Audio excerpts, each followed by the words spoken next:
अरे बिंदु, आज घर में बहुत काम है। आज तुझे स्कूल जाने की जरूरत नहीं है। लेकिन दादी, आज तो स्कूल में मेरा टेस्ट है। अरे एक दिन स्कूल नहीं जाएगी तो ऐसी कौन सी तेरी कलेक्टर की पढ़ाई छूट जाएगी। वैसे भी मैं देख रही हूँ आजकल तो बड़ी ढीठ हो गई है। अपनी दादी की बातें सुनकर बिंदु नाराज हो जाती है। तभी उसकी माँ कहती है,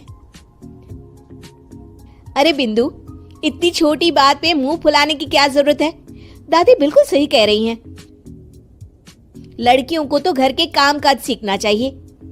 अरे बहू, रमेश के लाड़ प्यार ने इसे बिगाड़ रखा है। कम से कम तू तो मेरी बात समझती है। अच्छा, मेरी पूजा का समय हो गया है, मैं पूजा करने जा रही हूँ। इतना कहकर रमेश की माँ वहां से चली जाती है। इस तरह बिंदु की दादी और माँ दोनों अक्सर उसे घर के कामों में ही उलझा कर रखते थे। कुछ दिनों के बाद राजू और बिंदु के 10वीं के रिजल्ट्स आते हैं। दोनों बच्चे दादी को अपना अपना रिपोर्ट कार्ड दिखाते हैं। शाबाश मेरे लाल, तू तो बड़े अच्छे नंबरों से पास हुआ है। तभी बिंदु कहती है, दादी मैं भी अच्छे नंबरों से पास हुई हूँ।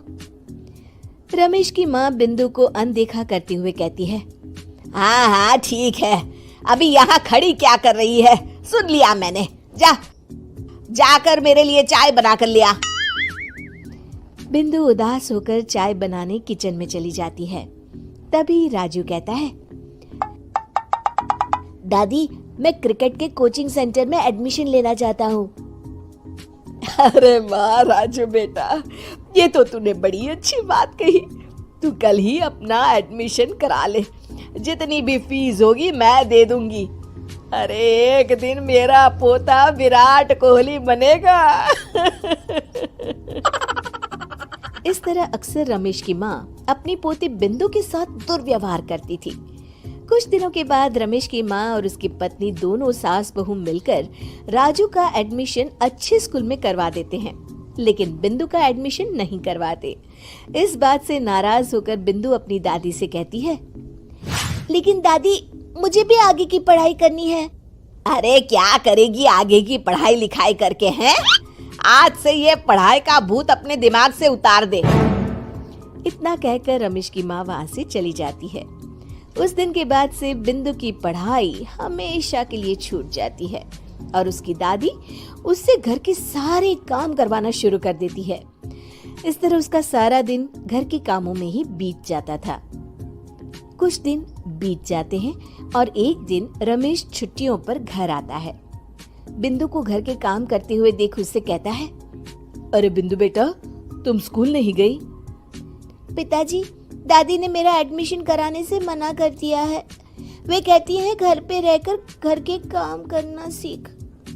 अपनी माँ का ये बर्ताव देख रमेश को बहुत गुस्सा आता है और वो अपनी माँ से कहता है, माँ ये तुमने क्या किया? आगे की पढ़ाई के लिए स्कूल में बिंदु का एडमिशन क्यों नहीं करवाया? अरे बेटा, लड़की जात है, ज्यादा पढ़ लिख कर क्या करेगी? वैसे भी शादी के बाद तो इसे घर के ही काम करने हैं ना।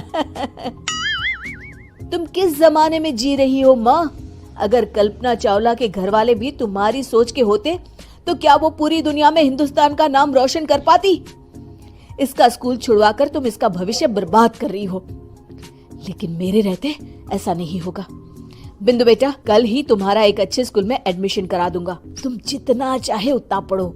मेरे होते हुए तुम्हें किसी बात की चिंता करने की जरूरत नहीं है।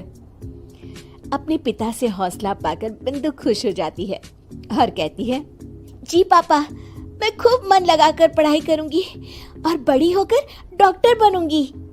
ये हुई ना बात। शाबाश मेरी बेटी। शिक्षा, लड़का हो या लड़की, हमें दोनों को आगे बढ़ने का मौका देना चाहिए।